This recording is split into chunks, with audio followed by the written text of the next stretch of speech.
उद्देश्य। इस मॉड्यूल को पूरा करने के पश्चात विद्यार्थी निम्न चीजें कर सकेंगे। महिलाओं के सामने आने वाली समस्याओं का वर्णन करने में, समाज में महिलाओं की भलाई के लिए काम करने वाले सुधारकों की सूची बनाने में, विधवाओं के जीवन में आने वाले परिवर्तनों को दोहरा पाने में, समाज में महिलाओं के उत्थान के लिए साक्षरता अभियान की पहचान करने में, सामाजिक तथा जातिगत सुधारों को रेखांकित कर पाने में, गैर ब्राह्मण आंदोलन की व्याख्या कर पाने में। बदलाव की कोशिश। लगभग 200 वर्ष पूर्व हमारे समाज में बहुत सी मुश्किलें थीं। महिलाओं पर बहुत से प्रतिबंध थे। यदि विधवाएं स्वयं की इच्छा से अपने पति की चिता पर बैठकर उनके साथ ही जल जाने का फैसला कर लेती थीं, तो सती कहकर उन्हें महिमा मंडित किया जाता था। सती का अर्थ ही होता था सदाचारी। लोग भी जाति के आधार पर बंटे हुए थे। ब्राह्मण तथा क्षत्रिय सवर्ण उच्च जाति समझे जाते थे। व्यापारियों तथा साहूकारों को वैश्य कहा जाता था तथा सबसे निचली जाति में शूद्र आते थे।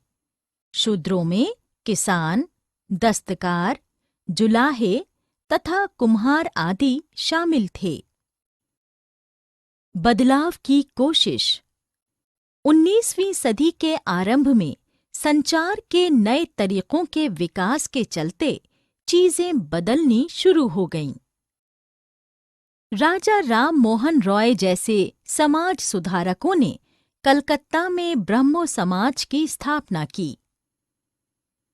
वे पाश्चात्य शिक्षा तथा उससे उपजे ज्ञान का प्रसार कर महिलाओं में स्वतंत्रता तथा समानता की भावना का संचार करना चाहते थे। विधवाओं के जीवन में बदलाव की कोशिश। राजा राम मोहन रॉय ने सती प्रथा के खिलाफ एक अभियान की शुरुआत की। उन्होंने अपने लेखन के जरिए सती प्रथा के उन्मूलन की कोशिश शुरू की।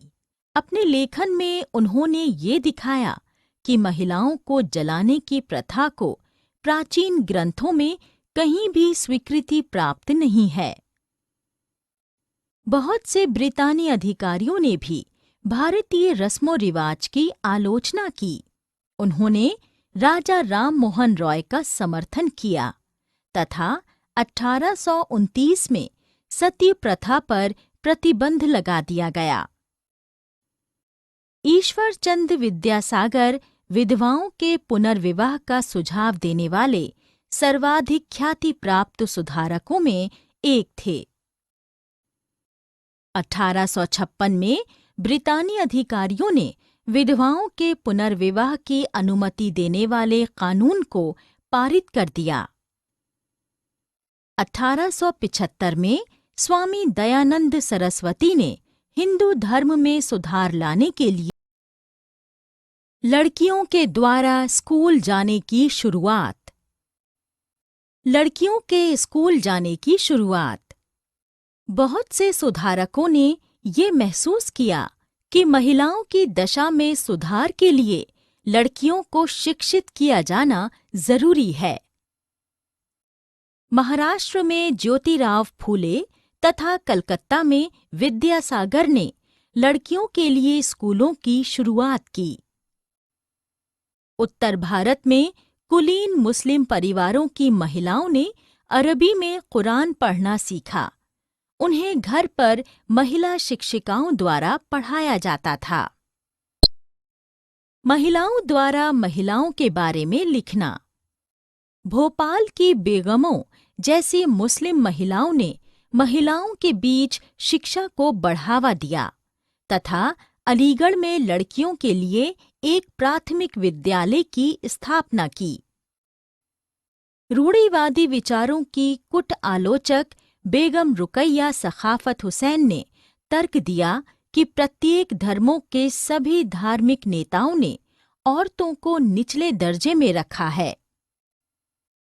उन्होंने पटना तथा कलकत्ता में मुस्लिम लड़कियों के लिए स्कूलों की स्थापना की।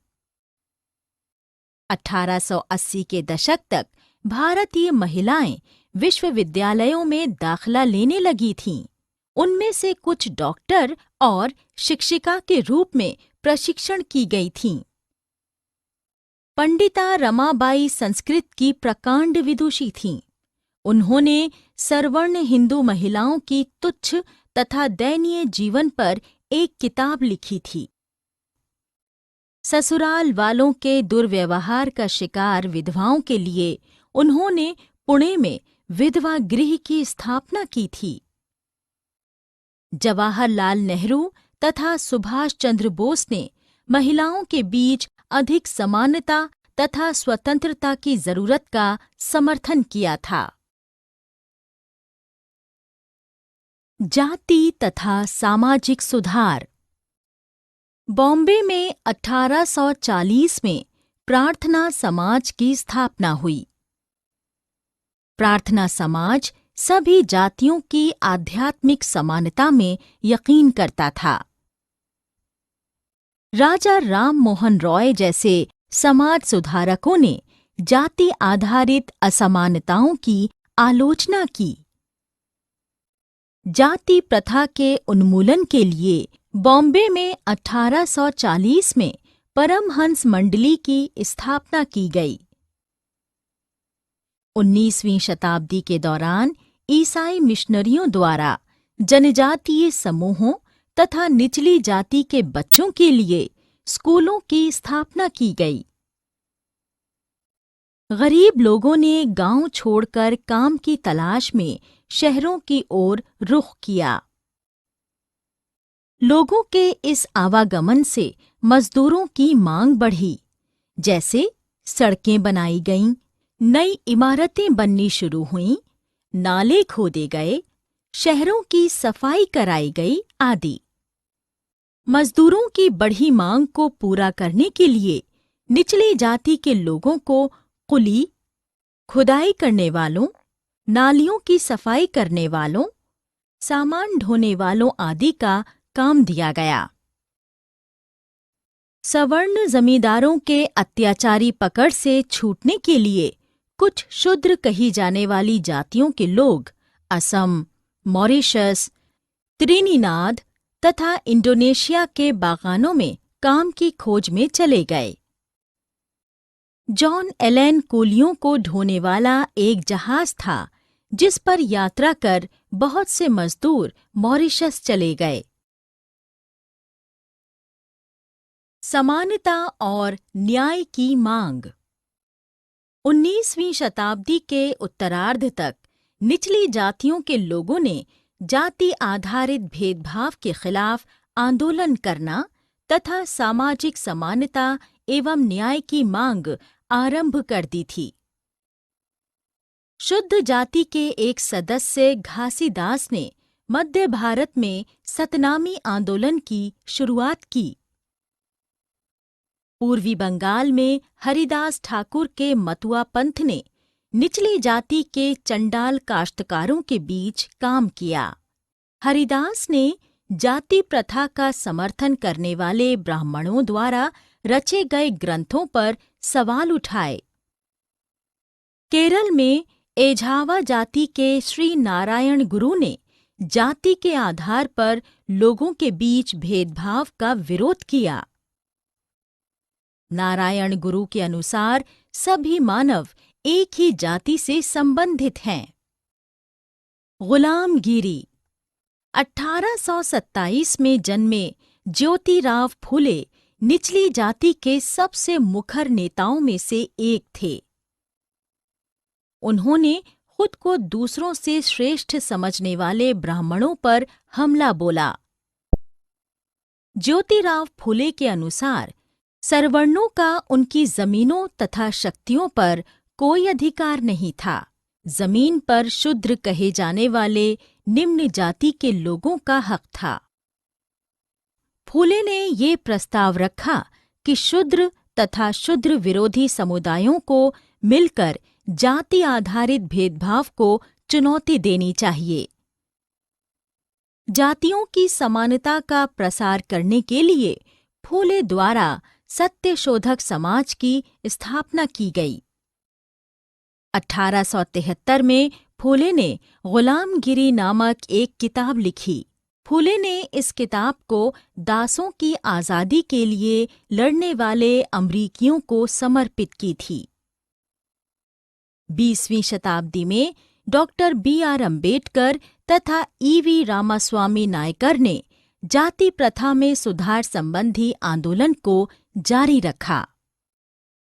मंदिरों में प्रवेश कौन कर सकता था? भीमराव अंबेडकर का जन्म एक महार परिवार में हुआ था।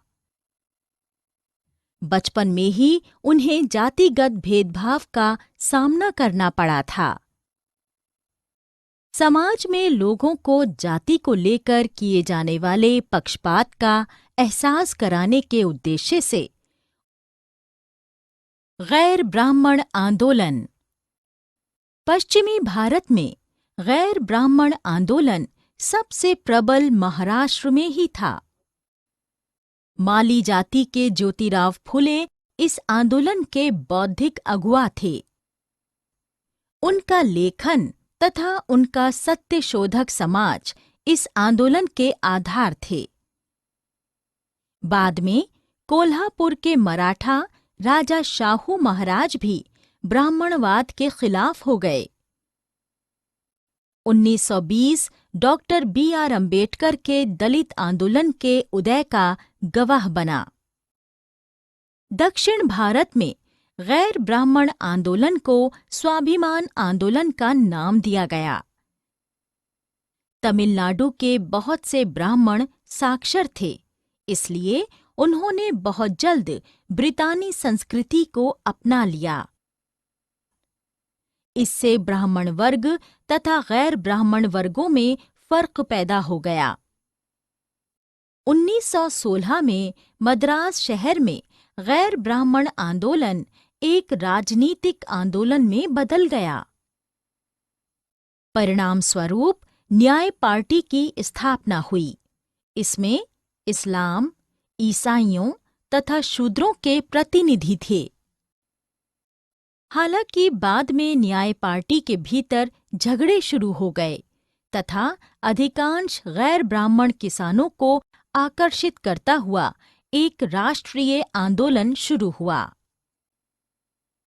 पेरियार के नाम से विख्यात E.V. रामास्वामी नायकर इस आंदोलन के प्रमुख बुद्धिजीवी समर्थकों में से एक थे।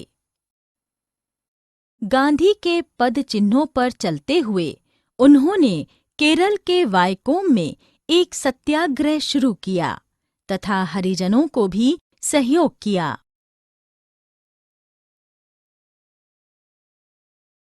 सारांश।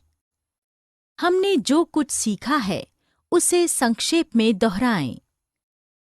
यदि विधवाएं स्वयं की इच्छा से अपने पति की चिता पर बैठकर उनके साथ ही जल जाने का फैसला करती थीं, तो सती कहकर उन्हें महिमा मंडित किया जाता था।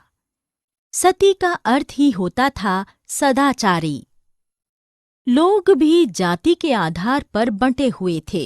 ब्राह्मण तथा क्षत्रिय सवर्ण उच्च जाति समझे जाते थे। व्यापारियों तथा साहूकारों को वैश्य कहा जाता था तथा सबसे निचली जाति में शूद्र आते थे। शूद्रों में किसान, दस्तकार, जुलाहे तथा कुम्हार आदि शामिल थे। भोपाल की बेगमों जैसी मुस्लिम महिलाओं ने महिलाओं के बीच शिक्षा को बढ़ावा दिया तथा अलीगढ़ में लड़कियों के लिए एक प्राथमिक विद्यालय की स्थापना की। जाति प्रथा के उन्मूलन के लिए बॉम्बे में 1840 ईस्वी में परमहंस मंडली की स्थापना की गई। ज्योतिराव फूले के अनुसार सवर्णों का उनकी जमीनों तथा शक्तियों पर कोई अधिकार नहीं था। जमीन पर शूद्र कहे जाने वाले निचली जाति के लोगों का हक था।